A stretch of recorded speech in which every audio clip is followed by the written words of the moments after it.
Part 1, Jackie Leiden House. Okay, here's a joke. A man sitting on the veranda with his wife. One night when out of the blue he says, I love you. His wife says, was that you or was that the beer talking? The man says, that was me talking to the beer. Maybe you found that funny. I found it historical. What makes a joke funny is a question that has beset the human condition since we lost our tails and started walking upright. But can scientists tell us today why we laugh? Scott Williams is a cognitive neuroscientist and the author of the book, The Science of When We Laugh and Why.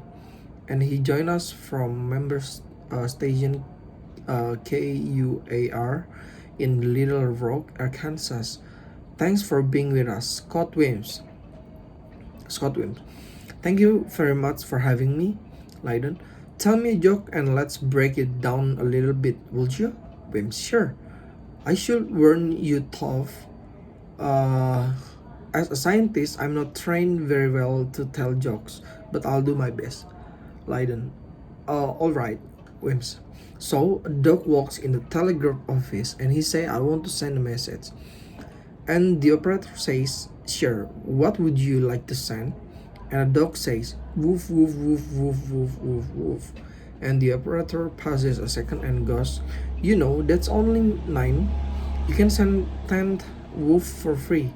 A dog replies, but that would not make no sense. People never laugh when I tell that joke. I'm giggling here. Wims, thank you. It wouldn't hold it against you if you didn't.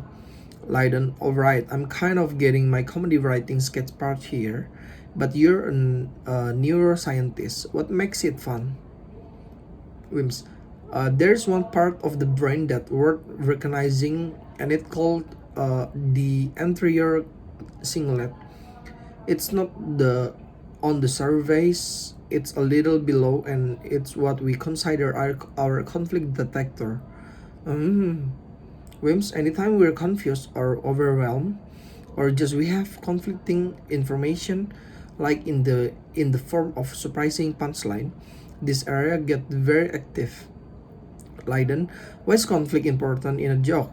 Wims, it basically how we process things we don't understand. I mean, so much of our life is filled with conflict, and not just joke. I mean, people laugh at funerals, people laugh at tragic event, and it because there are times when we just don't know how else to respond. I mean, humor is much broader than just a stand-up routine. It's just how we look at these moments in life where things don't make sense. Leiden, so louder is coping, bonding, listening, anxiety, the sense of discovery, surprise, all these things. Wims, it is, and I think that's why it's so linked with health benefit as well. Leiden, now humor hasn't always been looked upon so positively. You write that Plato and Jesus weren't funny. Wims, no, I mean it's really a shame. Historically, humor has not gotten a good rap. Someone actually counted the number of times that laughter occurred in the Old Testament. The total number is 29, and of those, only 2 are positive. In other words, only 2 are occasion of joy. Well, there's debates now whether Jesus laughed, not just in the New Testament, but in his whole life. And of course, Plato hopes Nietzsche, these scholars all have very negative view towards humor, because they saw it as something that weak minds did. It's not something that serious people do. Leiden, do you think men and women tell jokes differently? Wims, they do. It turns out that women laugh more than men, but they're much less successful in the world of if comedy, or at least there are fewer professional female comedians, which is it's a shame, and people have wondered why is this? Because it's certainly not that women have less of a sense of humor. And one evolutionary theory is that the men are raised and maybe even have an evolutionary benefit to being the funny people in relationship. Women make women laugh because it's a sign of genetic fitness.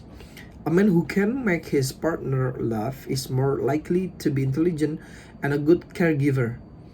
And that's also why women consistently rate sense of humor as no. Number one, desire trait in a mate for men. Sometimes it's closer to number three. After intelligence and good looks, so women may be aren't given the benefit and encouragement to be as funny as they could or should be. Leiden, you won't leave us with one last joke? Wims, oh my, okay. I have had bad success with this in this part, but I will give it a try. Two fish are swimming in a tank, and one looks to the other and he says, "Do you know how to drive this thing?" Leiden. Scott Wim is a cognitive neuroscientist and the author of The Science of When We Laugh and Why. He joined us from Little Rock, Arkansas. Thank you for joining us. Thank you very much for having me, Leiden, and you're listening and maybe loving to Weekend Edition from NPR News. Part 2. Daughter. Dad. Father. Oh, what? Daughter, the movie is over. You slipped through the best part. Father, I must have dozed off during the last few minutes. Daughter, right, you were gone for so long. You should have brought your pillow and blanket. So what did you think about it? Father, well, overall, I'm a little disappointed with the movie. I mean, the story was a little bizarre. You have to admit.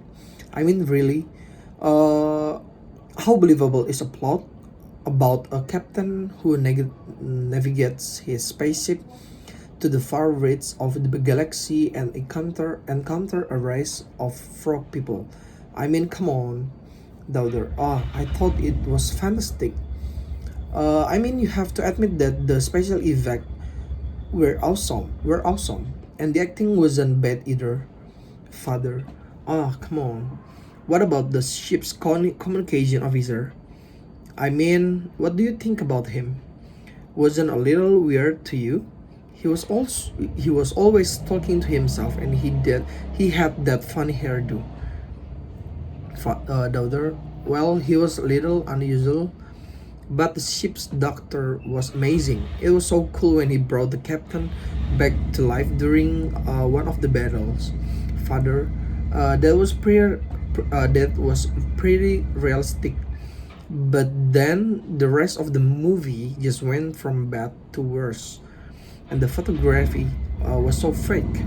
Daughter, how do you know? You were snoring so loud, the neighbors probably had to close their windows. It was that bad. Father, oh well, let's go to the bed. Part 3. It was on a dreary night of November that I beheld to accomplishment my toils with an anxiety that almost amounted to agony. Collected the instruments of life around me that I might infuse a spark of being into the lifeless thing that lay at my feet. It was already 1 in the morning. The rain pattered dismally against the panes, and my candle was nearly burnt out. When, by the glimmer of the half extinguished light, I saw the dull yellow eye of the creature open. It breathed hard, and a convulsive motion agitated its limbs. How can I describe my emotion at this catastrophe, or how delineate the wretch whom, with such infinite pains and care had endeavored to form. His limbs were in proportion, and I had selected his features as beautiful, beautiful, great God. His yellow skin scarcely covered the work of muscle, and artery beneath his hair was of a lustrous black and flowing. His teeth are of a pearly whiteness, but these luxuriances only form a more horrid contrast with his watery eyes, that seemed almost the same color as the dun white socket in which they were set. His fever complexion and straight black lips. The different accidents of life are not so changeable as the feeling of human nature. I had worked hard for nearly 2 years for the sole purpose of infusing life into an inanimate body. For this, I had deprived myself of rest and health. I had desired it with an ardor that far exceeded moderation. But now that I had finished, the beauty of dream vanished, and breathless horror and disgust filled my heart.